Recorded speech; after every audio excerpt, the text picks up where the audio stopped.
Bem-vindos e bem-vindas, amantes da biologia. Estamos agora na segunda parte do 7º episódio do Baseado em Evidências, o podcast de divulgação científica da Universidade de Brasília, que faz parte do projeto de extensão da BUNB. E como eu falei no episódio anterior, vamos falar sobre os 35 anos do acidente de Césio 137 em Goiânia, ainda com a presença ilustre da Flávia Masson. Mas, para você que não sabe o que foi o acidente radiológico do Césio 137, eu irei aqui fazer uma breve introdução para você. Em 1987, aconteceu o acidente na capital do estado de Goiás. O manuseio indevido por catadores de um aparelho de radioterapia abandonado, onde funcionava o antigo Instituto Goiano de Radioterapia, gerou o acidente, que envolveu diretamente centenas de pessoas. E com a violação do equipamento, foram espalhados no meio ambiente vários fragmentos de Césio 137, naquela forma icônica do pó brilhante azul, provocando a contaminação de diversos locais, especificamente aqueles onde a manipulação do material foi feita pelos catadores, suas casas, o território e o lixão, onde foram levadas várias partes do aparelho de radioterapia. Porém, eu vou deixar para que a Flávia continue essa história do acidente radiológico que afetou a Goiânia e entrou para a história. Deixa eu te perguntar, que a gente queria citar em um evento sobre o acidente do Césio 137, que vai completar 35 anos, né, do que aconteceu. E, querendo ou não, foi... Eu acho até meio delicado falar que foi um pouco de ignorância ou de falta de saber, porque os caras que mexeram nisso só acharam uma substância azul e falaram, que da hora, né? Mas queria saber o que você pode comentar sobre esse acidente. O que você pode comentar sobre o Césio 137? A entrevista com a Flávia foi pelo Teams, então por isso vai ter algumas horas que vai ter um problema de conexão durante a entrevista. Mas nada que atrapalhe muito, ok? Então, esse caso, eu não, de forma nenhuma, eu culparia as pessoas que foram afetadas por isso, mas existiu negligência por parte do governo e por parte de quem deixou aquele equipamento lá, abandonado. Então, quando você acompanha a história, você tem a história oficial, que é uma história de que quando detectaram que deu ruim, colocaram uma galera lá no estádio para ver quem estava contaminado e quem não estava. Aí quando você vai ver a história contada pelos moradores, eles não sabiam o que estava acontecendo. Tem um relato que eu vi recentemente que eu fui fazer um vídeo para o Flavonoide sobre isso, né? E aí eu fiquei completamente imersa nessa história, porque eu nunca tinha realmente pesquisado. Eu vi um relato de um caminhoneiro que viraram para eles e falaram, olha, o que rolou aqui foi um vazamento de gás. E aí a gente está querendo pegar as coisas que foram contaminadas por esse gás e a gente está querendo enterrar. Cara, falaram isso pro cara. E o cara foi lá sem EPI nenhuma. E eles foram e começaram a pegar essas caixas de metal e colocar nos caminhões. Iam, assim, buscando e assim, eles só podiam fazer isso de madrugada, porque eles não entendiam por quê. E aí eles ficavam fazendo isso de madrugada e tal. E aí depois, alguém virou pra eles e falou, vocês sabiam que vocês estão mexendo com radioatividade? Nossa. E tipo assim, aí quando avisaram pra eles, a galera foi lá e deu um macacão pra eles. Foi um nível que, quando você vai ver, você percebe que houve uma omissão da parte do governo para não avisar as pessoas do que estava acontecendo. Aí tem lá as histórias de que naquela época estava especificamente rolando a Fórmula 1. E aí dizem que porque Goiânia ia sediar uma das corridas, eles não queriam fazer alarde e tal. Só que isso piorou muito, porque as pessoas não sabiam o que estava acontecendo. E aí elas achavam que era só um vazamento de gás, mas não era só um vazamento de gás. E tinha toda uma questão de que algumas pessoas estavam contaminadas e elas precisavam de ajuda. E até hoje você percebe que não houve a assistência que elas necessitam. Assim, até hoje, várias precisam. Também acabou causando toda uma questão de preconceito, toda uma questão social. Então, eu não, tipo assim, tudo bem, se soubesse que é radioatividade, eles não teriam mexido no equipamento. Cara, mas a gente tá falando de catadores de recicláveis. Se tem uma máquina com chumbo para vender, obviamente eu vou pegar aquilo. Eu vou imaginar que alguém vai abandonar uma coisa radioativa no meio do nada? A gente não vai imaginar isso. Então, eu acho que houve ignorância da parte dos responsáveis, não da parte dos afetados. Assim. Pensando por esse lado mesmo, que a gente tá falando de catadores de lixo que pegam, que tá, né, porque, tipo, para vender, né? Aí é muito difícil, realmente. Porque vacilou muito. O negócio é que eles entraram num... que tava abandonado, e aí eles viram essa máquina, então dois jovens, né? E aí eles começaram a mexer na máquina e tal, e aí surgiu a oportunidade deles venderem para um ferro velho. Que aí foi que começou tudo, né? Porque aí o Devair, que era o dono do ferro velho, colocou 2 funcionários para terminar de pegar as peças da máquina. E aí eles viram que tinha, assim, um pó branco e tal, e ela foi muito bonito. Tem até uma frase do Devair que ele falava que ele se apaixonou pela morte, porque ele achou muito bonito aquele pó. Ele pegou, levou para casa. Então, hoje, a imagem que a gente tem desse... Você vai pesquisar, a imagem que a gente tem é a filha do irmão do Devair, que é a Lady, né? Porque ela foi uma das que morreram. E a Lady, ela era uma criança, então ela achou aquilo muito bonito, ela brincou. E a mãe dela estava fazendo janta na hora, então a mãe dela ofereceu comida para ela, a mão da Lady estava suja e ela comeu.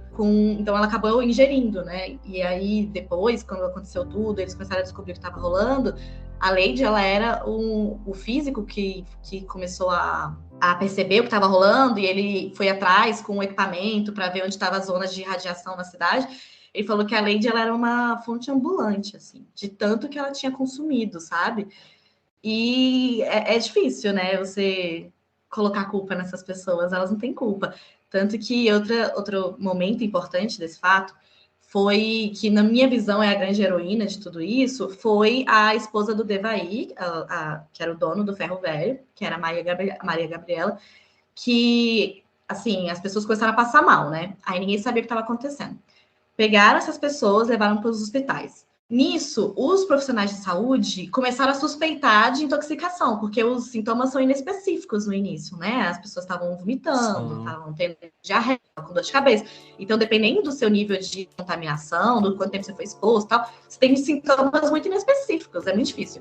Só que aí a Maria Gabriela, que ela teve no toque, ela falou assim, cara, isso começou a acontecer depois que o meu marido levou aquele pó branco, que ficava azul à noite. E aí ela foi em casa, buscou a caixa de chumbo que tinha o pó dentro e levou para a vigilância sanitária. Então, querendo ou não, ela foi de ônibus, ela pode ter exposto outras pessoas, só que o ponto é que ela que fez o que o governo devia ter feito desde o início. E outra parada é que na hora que ela deixou lá na vigilância sanitária, eles disseram que ficou uns 3 dias na cadeira. Assim, ninguém deu bola, sabe? Então, foram uma série de erros de comunicação que aumentou muito a proporção do que foi esse desastre. É uma série de erros, né? Absurdo o que aconteceu. O negócio é que, por exemplo, porque a Anvisa é uma coisa, a vigilância sanitária local é outra, né? Aí, no caso, normalmente, essas vigilâncias sanitárias locais, elas são umas casinhas pequenininhas, assim, que você vai, não sei se já foi uma, mas que eles, enfim, eles são pequenininhos, eles fazem fiscalização e tal. E só que, assim, tinha que ter tido a comunicação com os profissionais de saúde, porque eles que começaram a falar, gente, tá rolando alguma coisa, porque esses casos não têm explicação, os exames não indicam nada, as pessoas estão passando muito mal. Então, tinha que ter essa comunicação que não rolou. E no momento que descobriram, porque o que aconteceu? Ela levou aquilo para a vigilância sanitária, aí, por acaso, tinha um físico na cidade. E esse físico foi chamado. E aí, na hora que ele foi para a vigilância sanitária, ele estava com o aparelho, né? Ele falou que estava, tipo assim, uns 50, 60 metros da vigilância sanitária, e o aparelho simplesmente começou a apitar. Assim, o negócio estava irradiando muito. E aí, ele chegou, ele falou, gente, isso aqui é radioatividade. E aí, ele chegou e passou aí nas áreas, né? Tanto que ele foi ver a menina e tal. Quando você vê os relatos, é muito triste, assim, porque você percebe que se eles tivessem tido suporte, a coisa não teria tomado essa proporção. Quando você olha os números oficiais, eles dizem que só 4 pessoas morreram, mas que mais de 1.000 foram afetadas diretamente. Só que quando você pega os relatos da associação de vítimas, porque hoje tem uma associação e tal, eles falam, que nem esse caminhoneiro que eu comentei, ele falou, cara, teve amigos meus que morreram nessa época, por problemas que não faziam sentido essas pessoas terem, sabe? Tipo, o cara super jovem, do nada ele morria de uma parada. Tipo, na semana que eles estavam carregando a radioatividade. Então, várias pessoas morreram. Só que os dados oficiais falam que não. Falam que não é possível correlacionar. Só que a curto prazo as pessoas podem ter morrido. E a longo prazo a gente sabe que existem consequências, né? E a gente não tem esses dados. Hoje, quando você fala sobre esse assunto, parece que tá encerrado, assim, que foi, passou, beleza. Só que essas pessoas estão vivas. E essas pessoas, elas continuam sofrendo muito. Tem um cara que eu vi o relato dele, que ele fala, eu gasto mais de R$ 1.500 por mês de medicamento, de consequências disso, e ele não recebe R$ 1. Eles têm um centro, onde era a vigilância sanitária, que rolou tudo isso, virou um centro de apoio a essas vítimas. E eles falaram, olha, a gente tem excelentes médicos que ajudam a gente, tem psicóloga, tem tudo, mas a gente não tem os medicamentos. Então essas pessoas continuam tendo um prejuízo financeiro, elas vão, e tirando o estigma social que elas têm até hoje. Ninguém nunca, por exemplo, alugou mais o local que foi o Ferro Velho, ele é um buraco, assim, tem as casas ao lado, e as pessoas passaram a vender as casas nesse bairro por um preço ridículo, porque ninguém queria frequentar mais. Então, o comércio todo foi prejudicado. Então, até hoje, você tem consequência. Só que até hoje você não tem o apoio. Então, eu acho muito importante a gente relembrar essa história, porque ela até é considerada o maior caso de acidente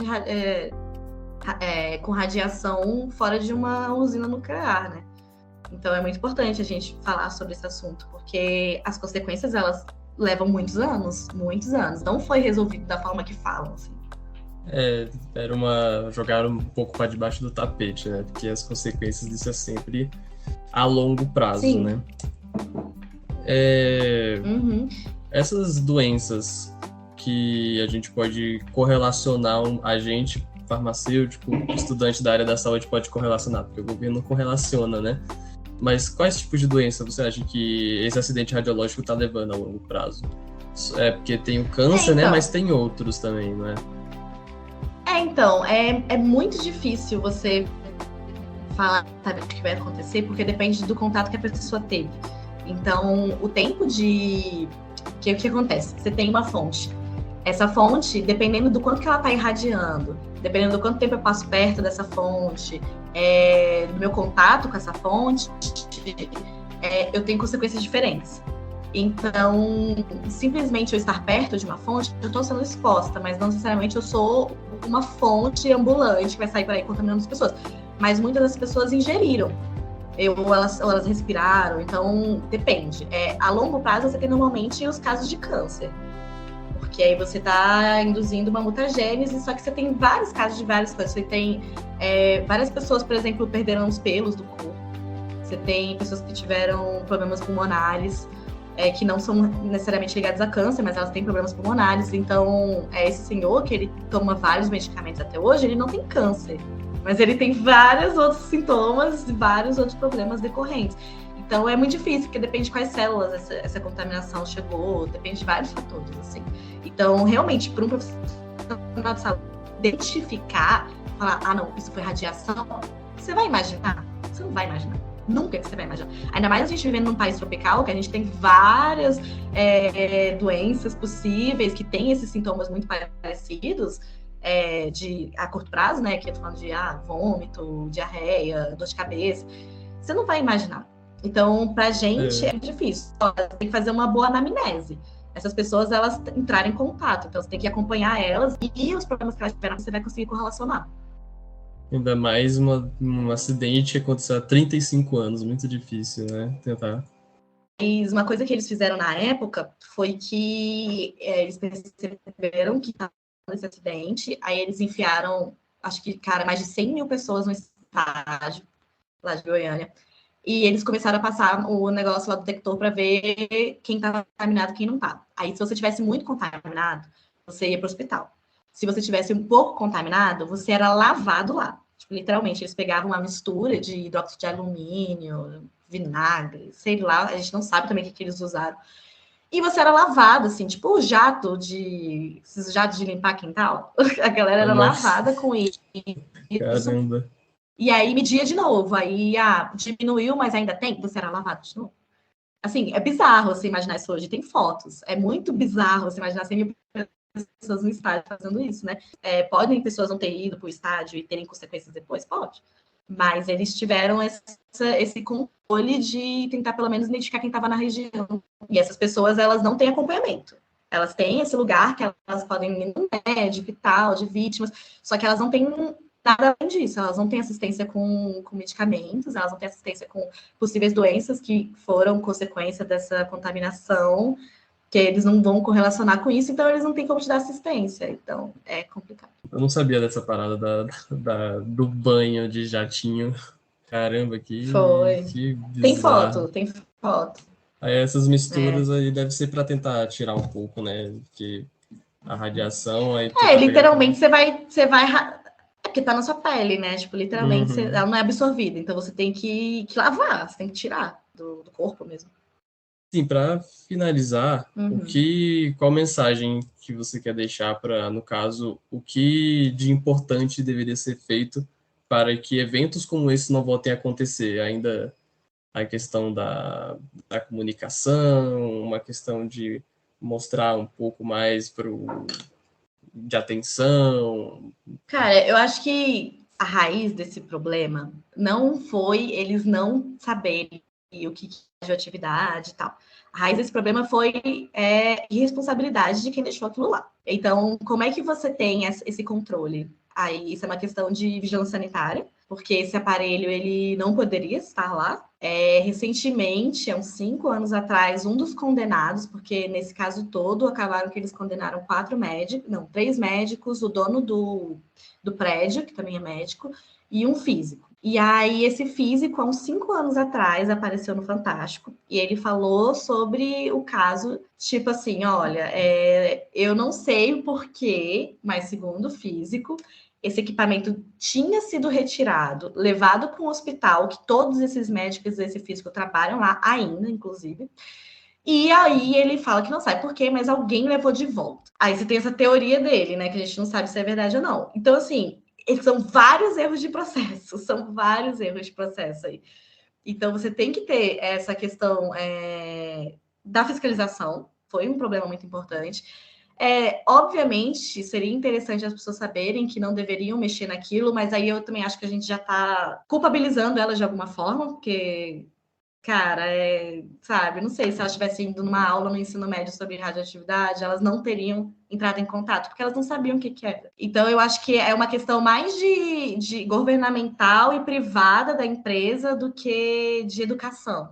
Então, acho que hoje, para a gente não repetir isso, a gente precisa ter bons controles e também a gente precisa dessa questão da comunicação governamental. A gente precisa saber como agir eu ia falar assim, em agir em desastres, em acidentes. Mas a gente já viu que até em pandemia não sabe muito bem como agir. Eu estou pedindo muito, eu não sei, mas eu acho que a gente deveria, pelo menos, saber como agir caso aconteça de novo. Eu duvido que isso tenha escrito em algum lugar, sinceramente. Acho que se acontecer de novo, eu duvido que o nosso governo vai saber agir. Mas seria muito importante. E na raiz do problema seria você ter esse controle de equipamento e tal, ter essa fiscalização pesada, que a gente sabe que também não seria mais isso do que falar assim, não, a gente precisa ensinar as pessoas sobre radioatividade, porque é tão improvável que a gente só tem esse caso, né?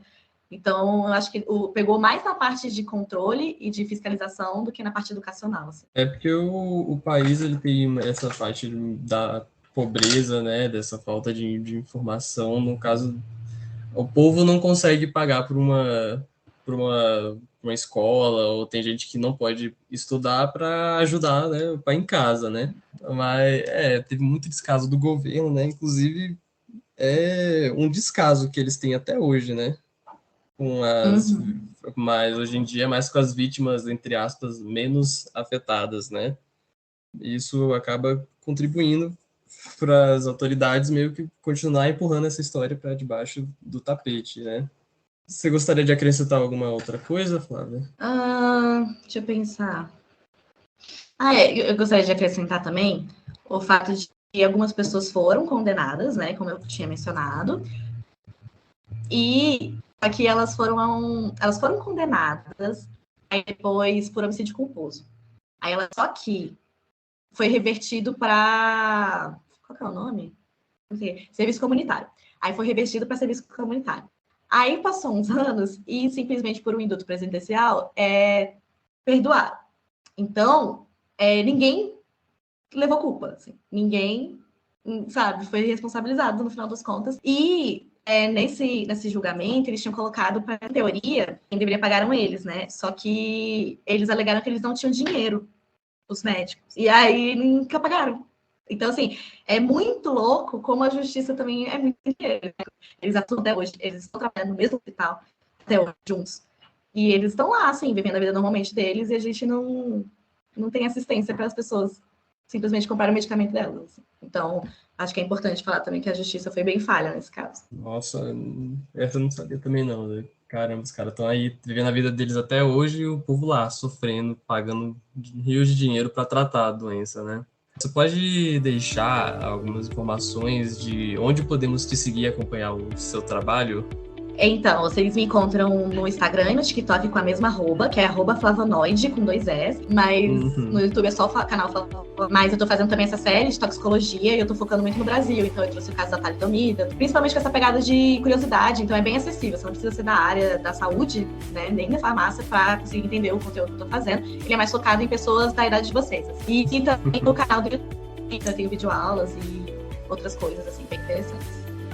Muito legal. Então, eu acho que é isso. A gente vai super dar uma olhada aí nessas coisas e divulgar também, porque é isso que precisamos divulgar, essas informações, né? Nós amamos. Sim. Tá bom. Amei também. Obrigadão, gente. É isso aí. Gostei muito de conversar com uma farmacêutica, né? Para ver como é que vai ser o meu futuro nessa profissão também. Então é isso. Obrigado, viu, Flávia? Tenha uma boa tarde, um bom final de semana. Tchau, tchau. E o nosso episódio está chegando ao fim, junto com as partes. Nós esperamos que essa conversa tenha sido tão boa e esclarecedora como foi para a gente também. Não esqueça de nos seguir mais uma vez no Instagram e Facebook com @biounb e no Twitter, no @biologiaunb. Flávia, temos certeza que a galera se interessou pra caramba da nossa conversa sobre Césio 137. Então, pessoal, sou o João Lucas e me despeço de vocês. Até a próxima.